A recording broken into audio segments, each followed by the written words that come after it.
اعوذ باللہ من الشیطان الرجیم بسم اللہ الرحمن الرحیم السلام علیکم رحمۃ اللہ وبرکاتہ۔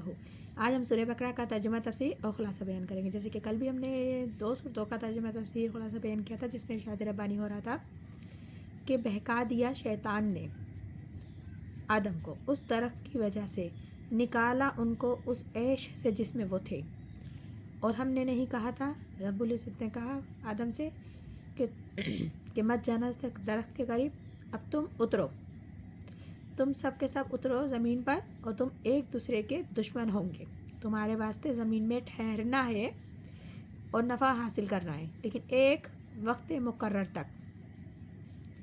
آگے ارشاد ربانی ہے فَتَلَقَّى آدَمَ مِن رَبِّهِ كَلِمَاتٍ فَتَابَ عَلَيْهِ وَإِنَّهُ هُوَ التَّوَّابُ الرَّحِيمُ۔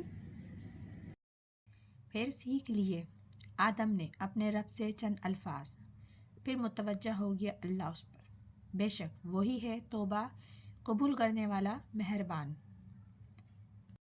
یعنی کہ سیکھ لیے یا حاصل کر لیے آدم نے کچھ کلمات اپنے رب سے، تو اللہ تعالیٰ نے ان کی توبہ قبول کر لی۔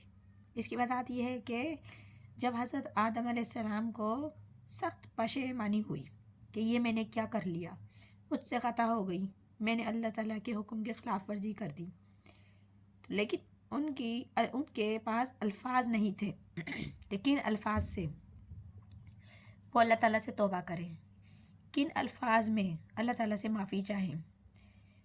اللہ تعالیٰ کی رحمت یہ ہوئی کہ اللہ نے الفاظ انہیں خود تلقین فرما دیے۔ یہ اللہ کی شان رحیمی ہے۔ اصل شے انسان کے اندر گناہ پر ندامت پیدا ہونا ہے، یہ اصل توبہ ہے۔ غلطی ابلیس سے بھی ہوئی، لیکن وہ اس پہ ندامت نہیں بلکہ تکبر کی بنا پر اکڑ گیا۔ غلطی آدم سے بھی ہوئی، لیکن وہ اس پر پشیماں ہوئے۔ تو یہ ہے کہ حدیث مبارک ہے، ایک حدیث مبارک اس حوالے سے آدم، نبی صلی اللہ علیہ وسلم نے فرمایا آدم کی تمام اولاد خطا کار ہیں، لیکن ان خطا کاروں میں بہتر وہ ہے جو توبہ کر لے۔ تو یہاں آدم سے غلطی ہوئی، وہ پشیماں ہوئے، ابلیس نے غلطی کی، وہ اس پر جمع کیا۔ یقیناً اللہ ہی ہے جو بہت توبہ قبول کرنے والا ہے اور رحم فرمانے والا ہے۔ توبہ کے معنی ہیں پلٹنے کے۔ جب بندہ اللہ سے توبہ کرتا ہے تو وہ اپنے پروردگار کی طرف پلٹتا ہے، نیک نیتی سے توبہ کر کے اپنی اصلاح کی طرف لوٹ آتا ہے۔ پھر اللہ تعالیٰ اپنی شان رحیمی سے بندے کی طرف نظر کرتا ہے۔ اس حوالے سے ایک اور حدیث ہے،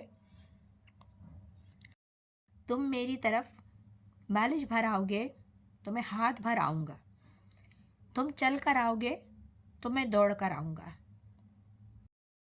آگے ارشاد ربانی ہے قُلْنَا اهْبِطُوا مِنْهَا جَمِيعًا فَإِمَّا يَأْتِيَنَّكُم مِّنِّي هُدًى فَمَن تَبِعَ هُدَايَ فَلَا خَوْفٌ عَلَيْهِمْ وَلَا هُمْ يَحْزَنُونَ۔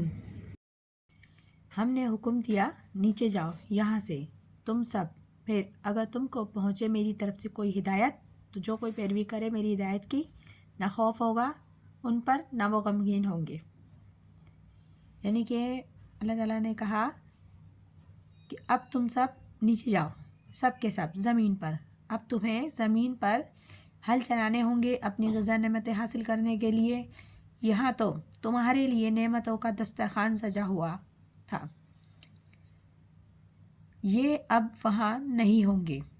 اب جب بھی آئے گی میری جانب سے تمہارے پاس کوئی ہدایت یا میرا حکم، تو جو کوئی بھی میرے حکم کی پیروی کرے گا تو اس کے لیے نہ خوف ہوگا نہ وہ غمگین ہوگا، نہ کوئی اس پہ نہ وہ کسی غم سے دوچار ہوگا۔ یہ ہے علم انسانی کا دوسرا گوشہ، جو آسمان سے علم نازل ہو رہا ہے انسان پر وحی کی صورت میں۔